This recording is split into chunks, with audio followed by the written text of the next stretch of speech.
Hi there, my name's Pete Baker. Welcome to my audio and visual CV. My family were all interested in music to varying degrees. My dad was mainly interested in classical and jazz. My mum was more of an easy listener. And my sister liked the current pop-tasticness, who later on actually worked in a record shop, and then turned into a Rolling Stone fan.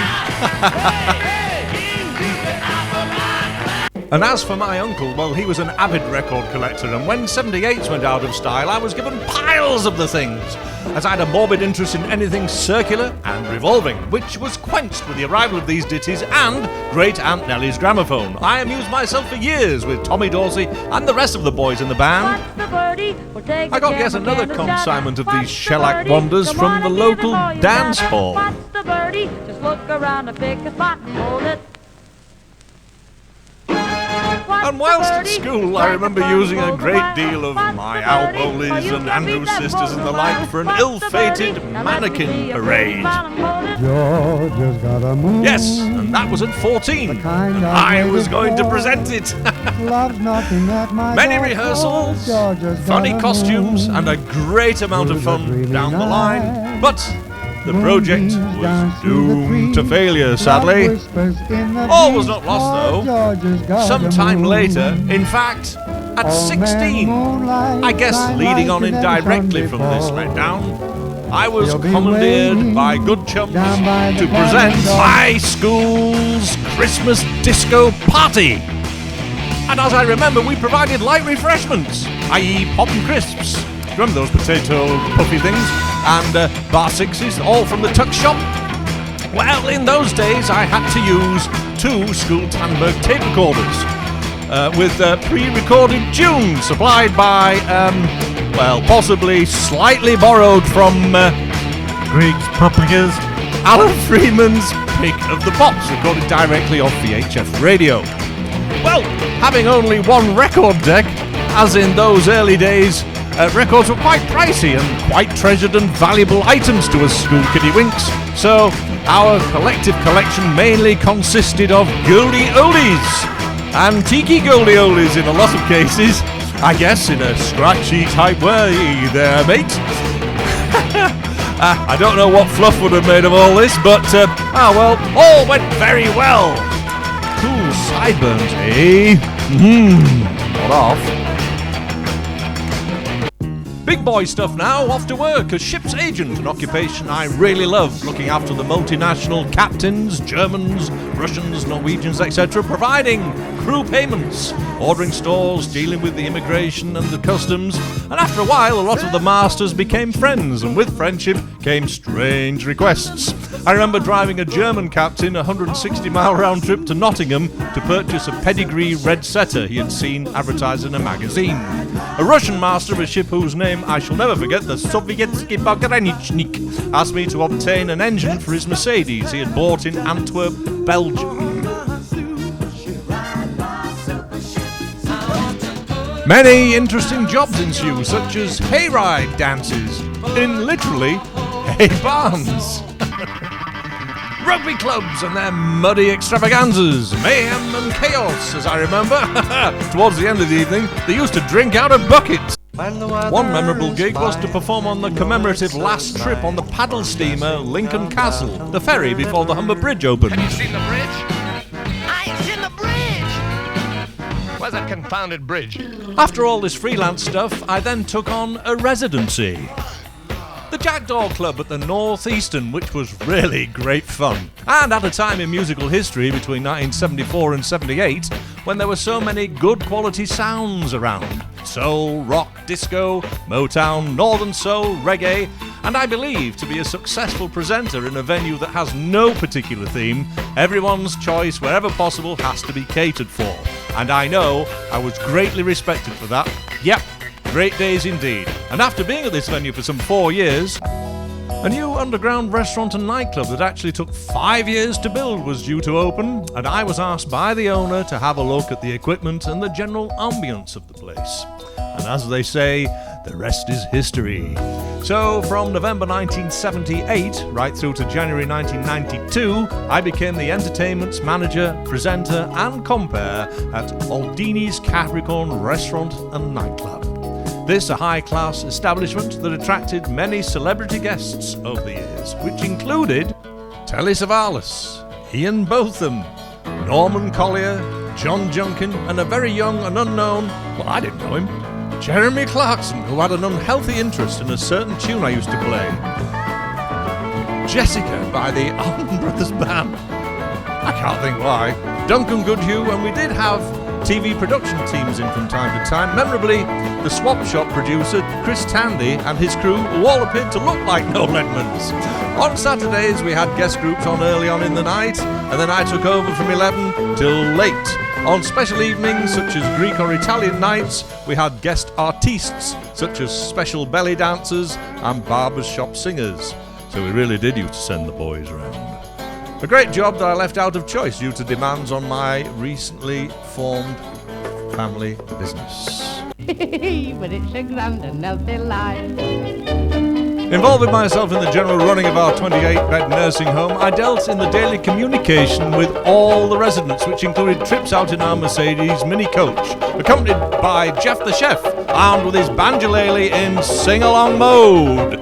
Criminal warblings. Great fun.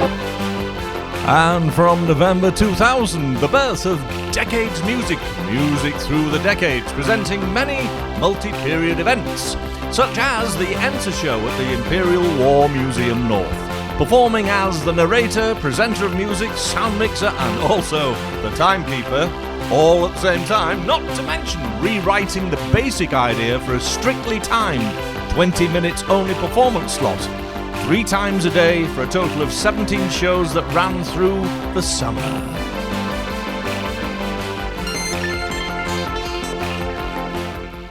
Hello, good afternoon. Welcome everybody to the Imperial War Museum North.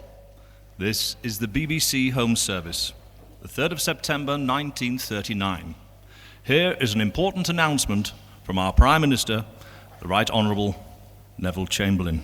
I am speaking to you from the Cabinet Room at 10 Downing Street. Closing of places of entertainment.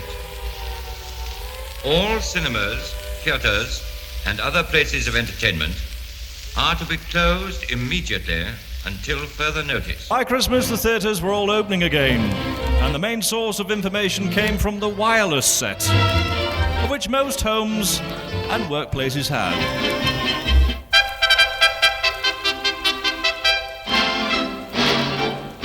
Basil Dean was a show business entrepreneur who approached the British government with an idea of taking entertainment to the troops and workers on all fronts. Many professional entertainers offered their services to this new organisation, the Entertainment National Services Association, hence for short. From Gracie Fields to the woman who became the force's sweetheart. Pickering War Weekend at the North Yorkshire Moors Steam Railway. I performed the 1940s style dance at the Recreation Club from 2002. In fact, in 2003, at the request of Jane Hickson from Granada Television, it was partially televised to be included in their project, The Magic of Dance.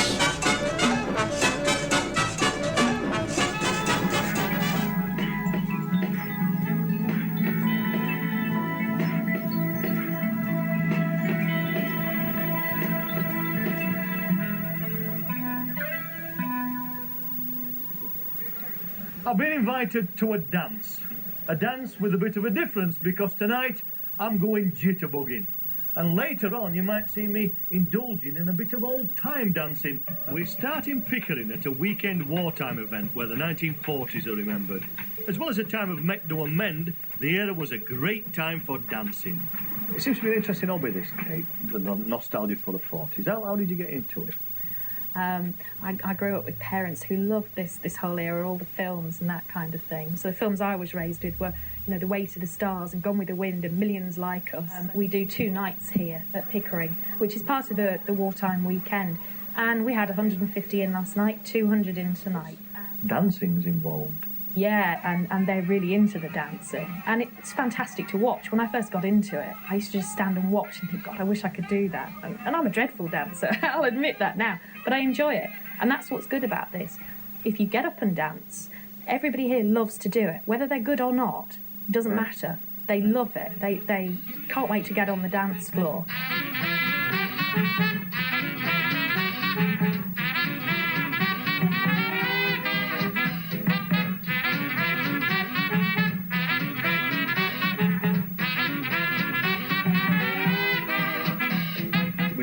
All across the board on the 30s and 40s, you know, there's mock-trots, quick steps, we do the old time, you know, St Bernard's Waltz, Belita, military 2-step, and of course there's the swing and jive, the Lindy hoppers and the strollers, and you know, but they come later into the 40s and early 50s, of course, but you sometimes have to bend the rules for public consumption, I suppose, which is fine. If people are enjoying themselves, you know, it's not that, doesn't have to be that regimented, really. Come on, get set for the party tomorrow night at the Swing Cats Hall. Come on, let them send your body at the Swing Cats Ball.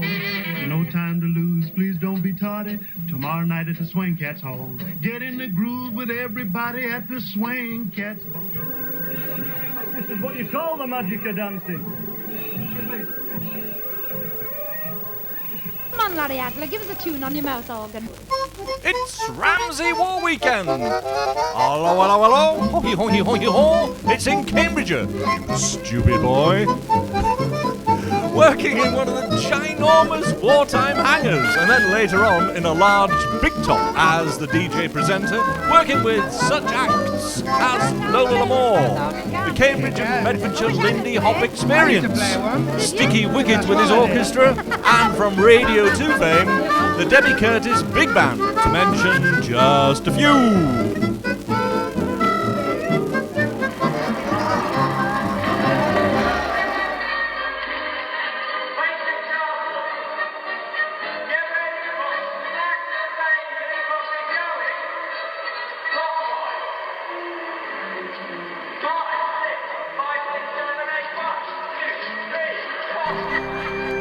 Sledmere House, Nostalgia Weekend near York, which initially started as a very small event back in 2002 by Kate O'Mara.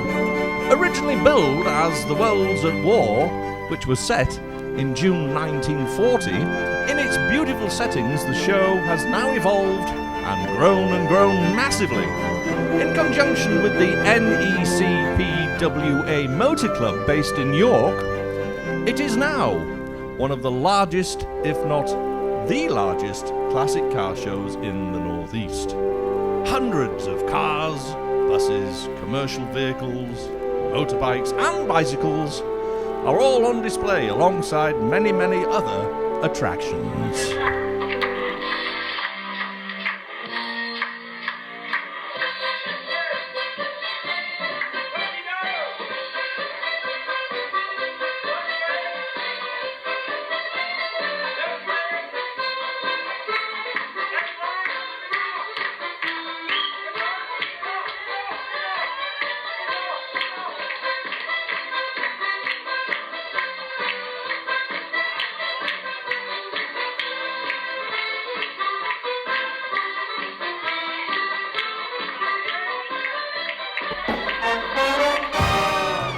In 2009, I was asked to be the narrator for Secret Love, the Kathy Kirby life story, a new show that featured the then West End star, Susie Giry, who is now married to Chris Maiden of Strictly Come Dancing fame.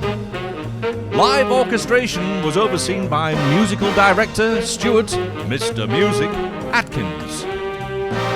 This fabulous show premiered at the Leeds City Variety for Media World, and I have to say, a fabulous experience, and well out of my comfort zone, as the production consisted of just Susie as Kathy, a trio headed by Stuart, and myself, with a good hour and a half's dialogue to deliver.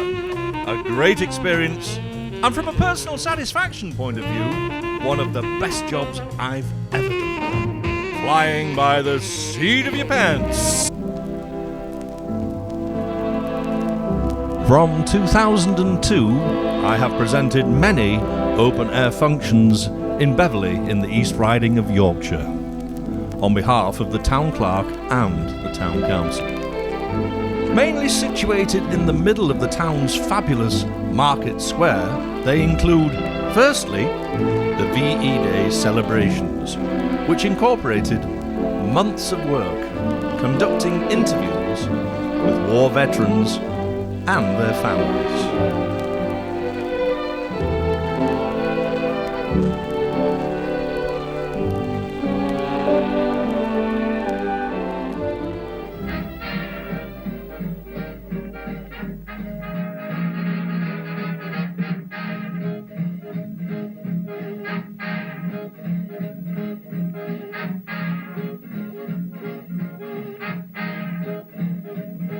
Ladies and gentlemen, at the Memorial Hall in Beverley, would you please take your partners, please, for the St. Bernard's Waltz? Our next one's going to be the St. Bernard's Waltz. St. Bernard's Waltz. Side, side, rock back, and forward, and waltz to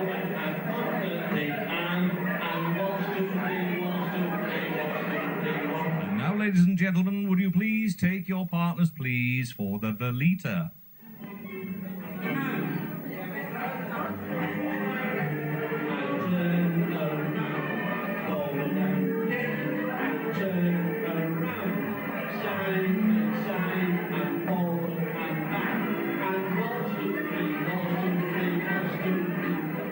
Ladies and gentlemen, take your partners, please, for a progressive barn dance. I thank you.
June 2009, Beverley Town Council hosted an Armed Forces Day in celebration of our armed forces past, present and future.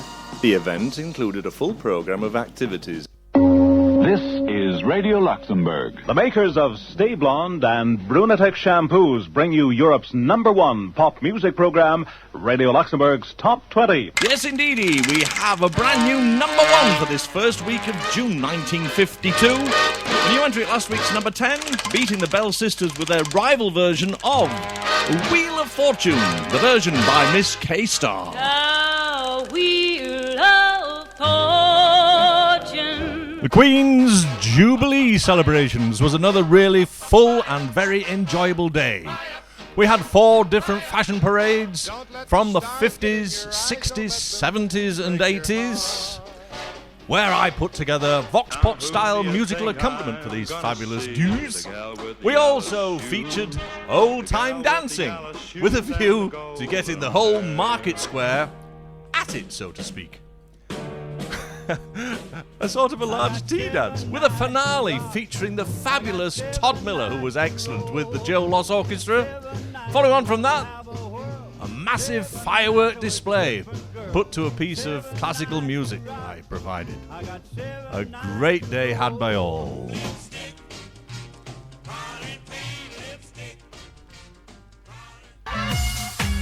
after moving to Halifax to do a degree in photography and digital media at Bradford University, the birth of PuxieStudios.com.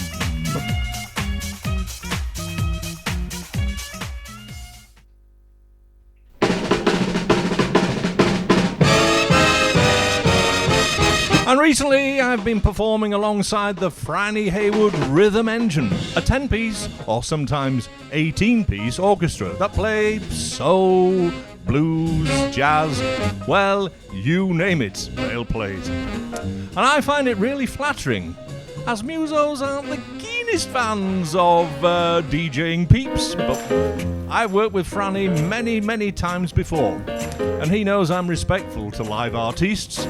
And boy, he's worked with everybody that is anybody. And I'm proud to admit that I actually feature in his promotional leaflets. That's how I like to see myself, actually. Professionally, respectful to others, be them performers, clients, or customers. Thank you for listening and thank you for watching. And bye-bye for now. Thank you. Bye-bye.